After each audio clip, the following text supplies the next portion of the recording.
今回はアイシスのバッテリーを交換します。一度バッテリーが上がってしまって充電したんですけれども、エンジン始動時の電圧効果が大きいので、新品のバッテリーに交換しようと思います。それではまずボンネットを開けて、現在のバッテリーの電圧を見ていこうと思います。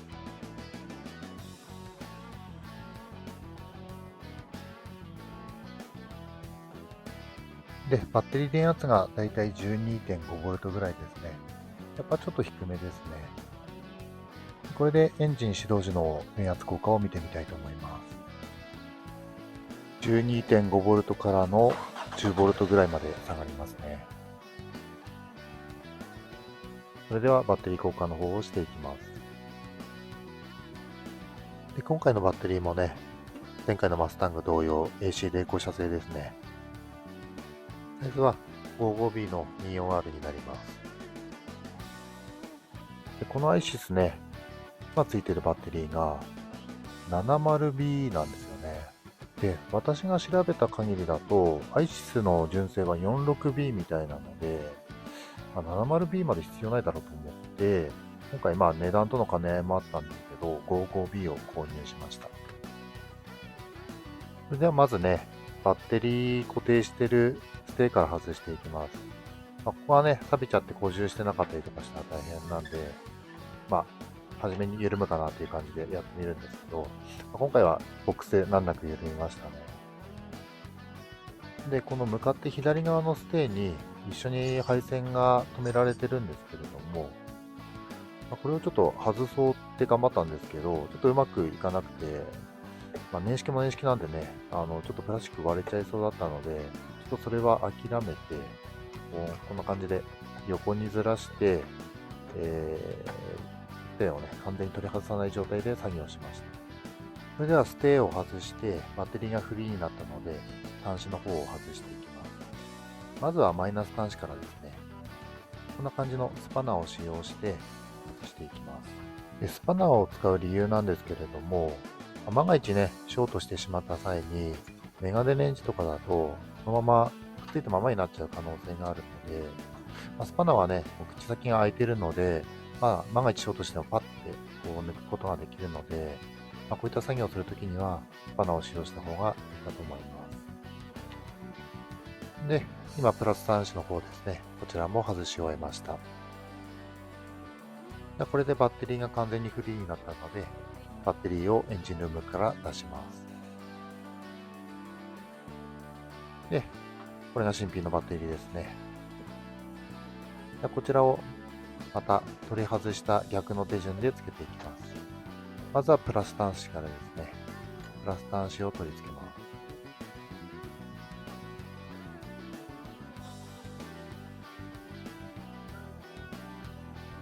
で、プラス端子が取り付け終わったら、次はマイナス端子ですね。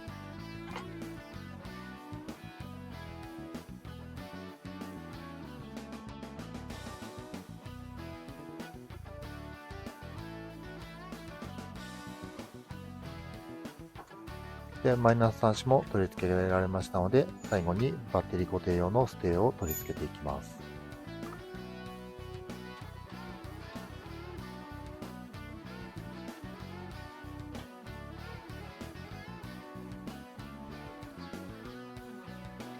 このバッテリーのステー締め付けすぎちゃうと、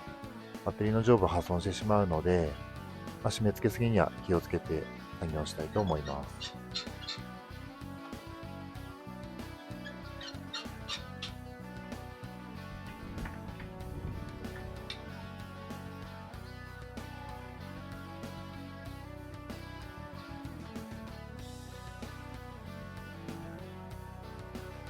それでは最後にプラスカバーを取り付けて完了になりま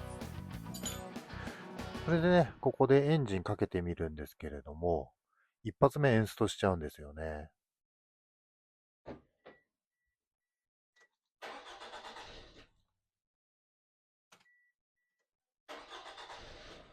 で、2発目で無事かかりました。で、今回、バックアップ取らないでバッテリー交換したので、いろいろな設定消えちゃってるかなと思って、まずスライドドア見てみたんですけれども、問題なく動作したので、初期設定は必要なかったですね。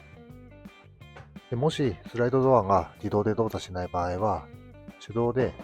外側のハンドルで前閉から全開に動かすと動作するらしいです。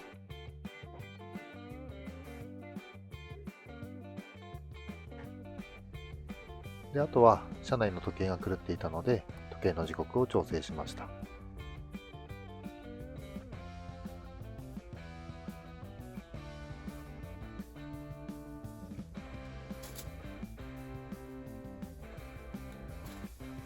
あとはバックモニターですね。バックモニターも問題なく動作しました。で、各部チェックが終わったので、これで試運転に行こうと思って車を走らせるんですけれども、ここでエンストしました。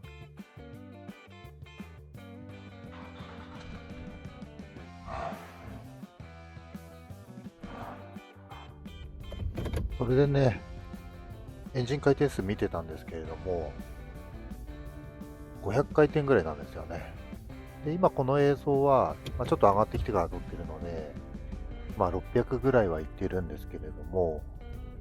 それでもやっぱ低速時にエンストしてしまうっていうような現象が続いて、ISCV かなと思ったんですが、走ってれば、学習するかなと思って走らせてたんですけれども、ここに改善されず、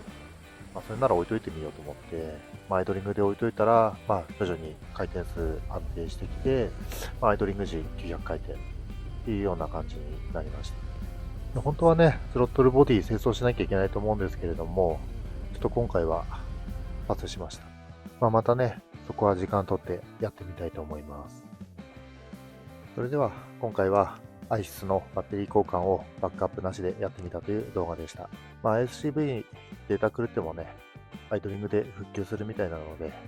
バックアップめんどくさくて、そのまま交換する場合は、アイドリングで放置してみれば、なんとかなるときはなんとかなります。